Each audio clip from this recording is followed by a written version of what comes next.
Agora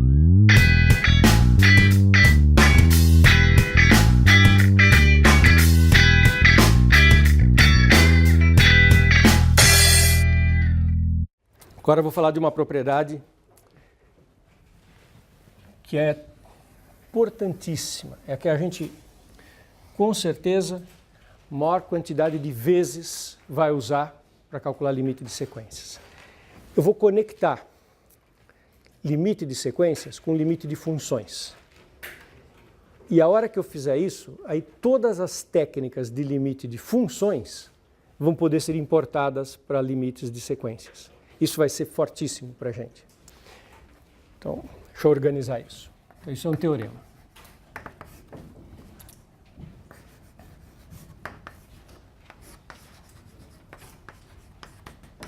Então, seja n uma sequência e f uma função.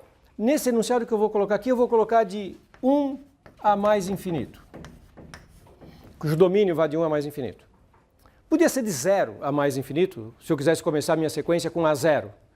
Podia ser de 2 a mais infinito, se eu começasse a minha sequência com A2. O primeiro termo aqui é onde eu começo a minha sequência. Então, imagine que você tem uma função. Além de ter a sequência e ter a função, elas estão ligadas. E que o AN seja o valor da função no número n. Eu tenho uma f, uma função, que tem um determinado gráfico que faz alguma coisa. É uma função real. E o que eu estou dizendo é que a minha sequência de números está ligada a esta função pela seguinte estratégia. O A1 é o valor f calculado em 1. Esse é o A1. É o f de 1. E aí eu olho para o natural seguinte, 2. Quanto que vale a função no 2? Vale f de 2. E que é o meu A2. E isso se propaga para todos os valores naturais. Esse é o A3. A4. A5. E assim vai. Ok? Mas eu não terminei de enunciar o teorema. Agora eu vou terminar. Imagine esse o contexto. Imagine que agora eu coloque a seguinte hipótese. Limite para x tendendo a infinito de f de x é L. Nem sempre acontece isso, mas às vezes uma função real, definida no intervalo que vai para infinito, muitas vezes ela tem um limite quando x tende a infinito. Imagine que a minha função tenha um limite. Adivinha qual vai ser a conclusão agora? Ela vai carregar a sequência com ela. O limite da sequência é igual ao limite da função. Se o limite da função é L, isso implica que o limite de AN também é L. Imagine então que a minha função tem um comportamento limite. Quando x tende para infinito, que ela tende para algum lugar. O que vai acontecer com esses termos da sequência, que são os ANs, que estão sendo calculados como f de ANs? Eles vão ter que tender para o mesmo lugar que a f tem. É natural esse teorema, não?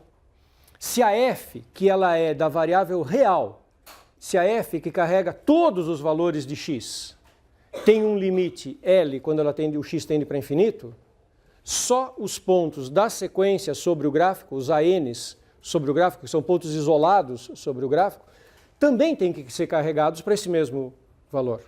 Se a f carrega todos os valores reais de x para aquele limite no infinito, ela vai carregar também os termos da sequência. Estamos ok? Entenderam esse teorema? Ele é fortíssimo. Por quê? Porque ele é um único resultado e ele te permite o seguinte: você coloque todas as técnicas de cálculo de funções a serviço do cálculo de limite de sequências. Toda vez que você conseguir enxergar que uma sequência se expressa através de uma f, você pode usar as técnicas de limite de funções para calcular o limite da sequência. Exemplo.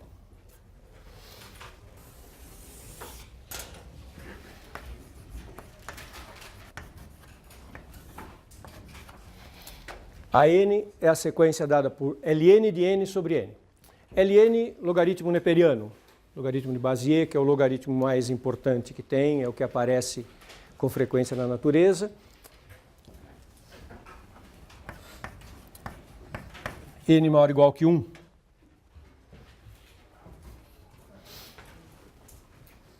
Ok? Essa sequência tem um limite. Eu consigo calcular. Ela é convergente, eu consigo calcular o limite. Se eu olhar só para o ln de n sobre n, eu posso ter dúvidas.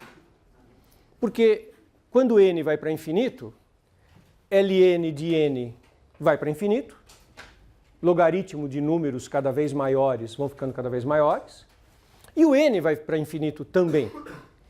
Então eu tenho uma divisão, tenho um quociente, em que os dois termos estão indo para infinito. Ok? E eu gostaria de saber o que acontece no limite. Mas nós sabemos responder essa pergunta quando nós transformamos isso em variável contínua e pensamos na função ln de x sobre x.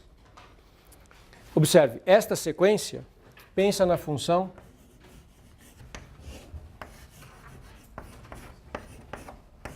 ln de x sobre x. Agora, função de variável contínua. Estamos no contexto dos primeiros cursos de cálculo que você fez. Olha para essa função. Ora, esta sequência, a n, é igual a f calculado em n. É essa a hipótese deste teorema anterior. Que a minha sequência coincida com uma função de variável contínua calculada sobre os naturais n. Correto? Se eu souber calcular o limite desta função quando o x tende para infinito, automaticamente eu calculei o limite da sequência. É isso que eu quis dizer quando eu disse há 5 minutos que eu transportei o problema de calcular limite de sequências para cálculo de limite de funções, autorizando então agora que você use todos os recursos de limite de funções que você já aprendeu nos cursos anteriores de cálculo. A pergunta agora fica, limite para x tendendo a infinito de ln de x sobre x. Bom, quem tem memória boa, muita experiência, já sabe qual é a resposta. Sabe comparar a velocidade de crescimento do logaritmo com o polinômio. Mas pode ser que alguém não se lembre da resposta. Ótimo. Técnicas de cálculo de limite. Vamos calcular aquele limite. Limite para x tendendo a infinito de ln de x sobre x. Mais infinito sobre mais infinito. Isto é o que nós chamamos em matemática de uma indeterminação. Qual é o teorema que se aplica agora? Teorema de L'Hopital. E pronto. Para calcular o limite da função, não existe um teorema de L'Hopital para sequências. O teorema de L'Hopital envolve derivadas. Para fazer derivadas, eu preciso fazer variável contínua. Eu não posso derivar a sequência. Não existe teoria de derivada de sequências. Mas eu remeto com este resultado anterior o estudo do limite de sequências para o estudo de limite de funções. E esse já está feito. Eu não preciso fazer nada de novo. Usando o teorema de L'Hopital. Lembra que no teorema de L'Hopital não é para derivar o quociente, não. Né? Você não vai fazer a derivada do quociente. Você vai derivar a função de cima, vai derivar a função de baixo. Então, derivando o logaritmo, 1 sobre x. Derivando o x, 1. E essa, quando o x tende a infinito, o limite é 0. E, portanto, a conclusão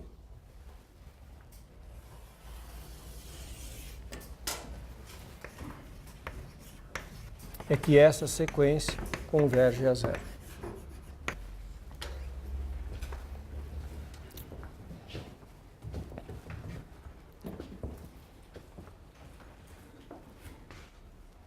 Tudo bem, turma? Estamos avançando? Cuidado!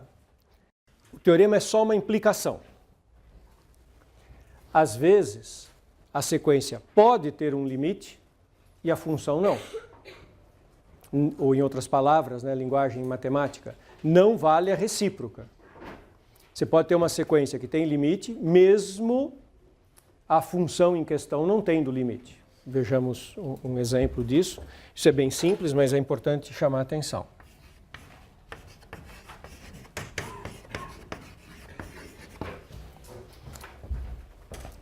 Imagine uma função que não tenha limite. Exemplo padrão de função que não tem limite quando x tende a infinito. As trigonométricas. Trigonométricas são bons exemplos, né? Porque elas oscilam. Então, vamos pegar alguns exemplos com a função seno. Esse aqui é outro exemplo.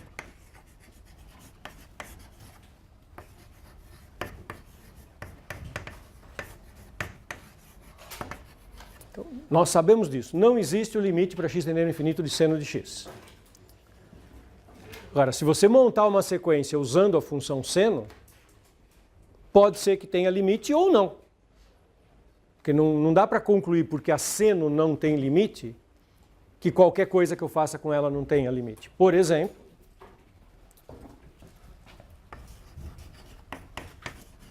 seno de nπ.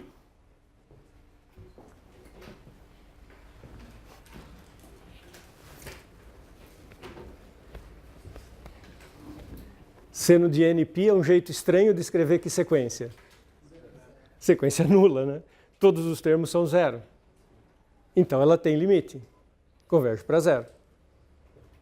Não é porque a função seno não tem limite quando o x tende a infinito, que qualquer sequência que eu escolha sobre o seno vai para zero. Eu escolhi exatamente as raízes da função seno e isso tem limite. Essa sequência converge a zero.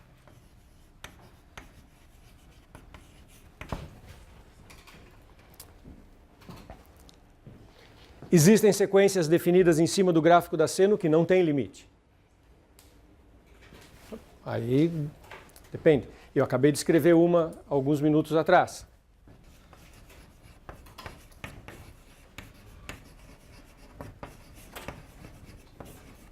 Seno de nπ sobre 2 é aquela que oscila.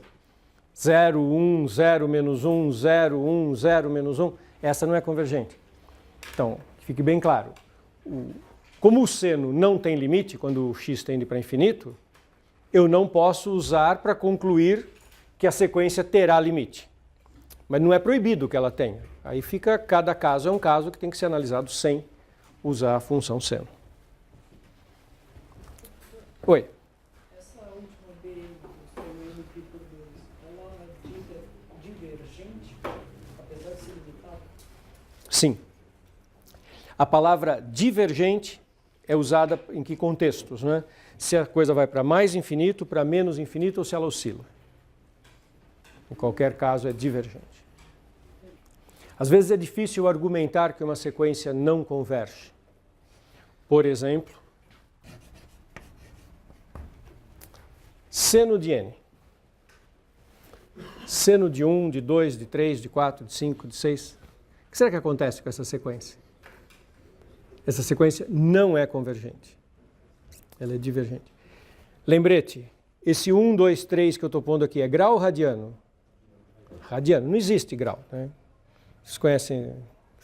Não existe grau. Grau só para ensinar geometria para criança no colégio. Matemática adulta é feita em radianos.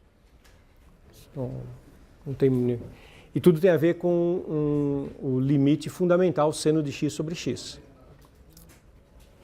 Parênteses.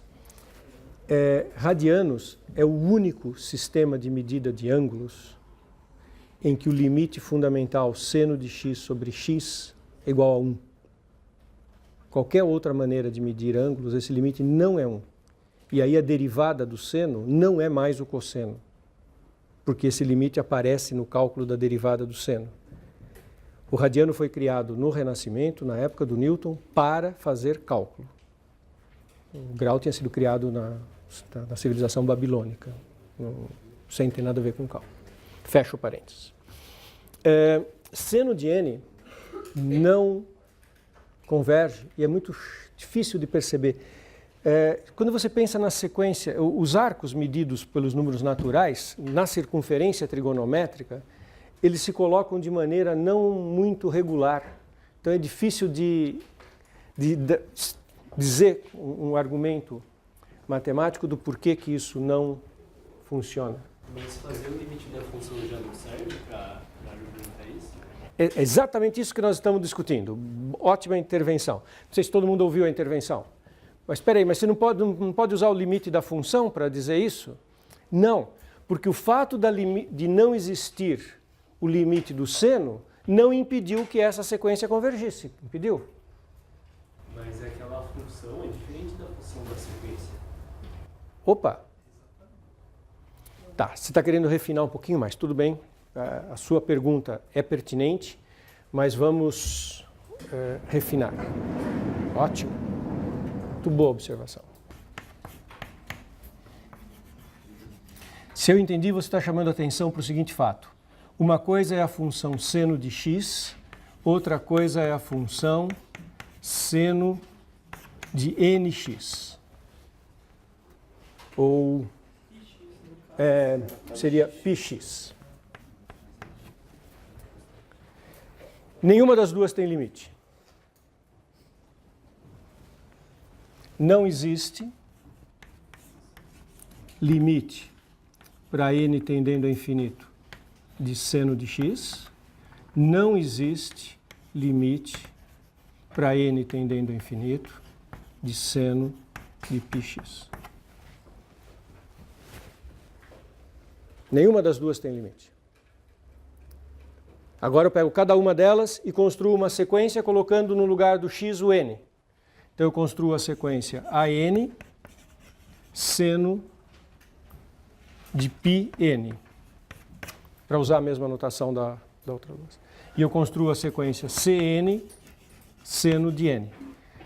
Peguei as duas funções, nenhuma das duas tem limite, coloquei n no lugar do x em cada uma delas e construí duas sequências. Ok? O teorema diz que se tem limite a função, a sequência tem limite. E não diz nada quando a função não tem limite. Quando a função não tem limite, o teorema não afirma nada.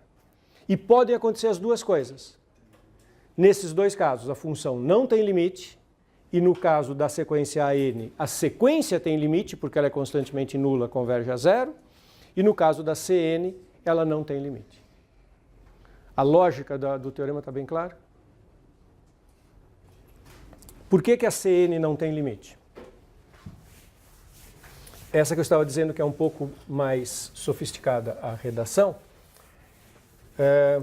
Observem o seguinte.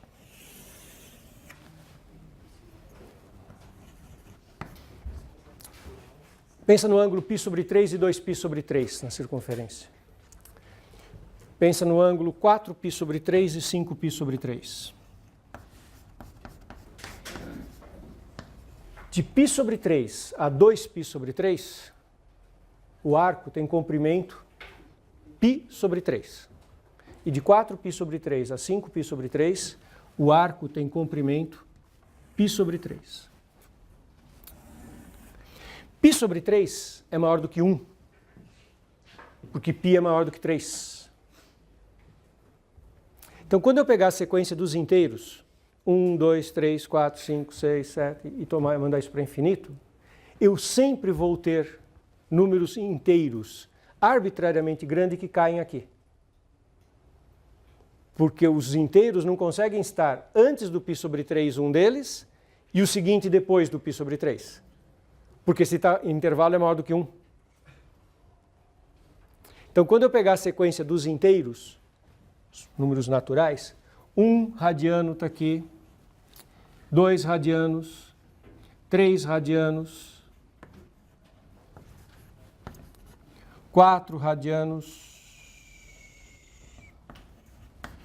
5 radianos, 6 radianos, e vou avançando com os inteiros radianos, vai ter um que vai cair de novo aqui junto com o 2 nesse intervalo π sobre 3 e 2π sobre 3. E eu continuo, aí vai ter outro aqui. E eu continuo, vai ter que ter alguém aqui de novo. Em outras palavras, eu tenho, ouça bem essa frase, eu tenho uma subsequência indo para infinito de naturais em que o seno vai ser maior que raiz de 3 sobre 2, porque os arcos vão sempre cair naquele pedacinho superior. E eu vou ter uma outra subsequência, indo para infinito, em que o seno vai ser menor que menos raiz de 3 sobre 2, porque eles vão cair aqui, porque aqui também é maior do que 1. Então, cada vez que eu pego janelinhas de tamanho maior do que 1 na circunferência, vai ter que ter sempre infinitos inteiros caindo nessa janelinha. E o seno vai ficar circunscrito naquele pedaço. Isso é muito sutil, esse argumento, não é um argumento simples,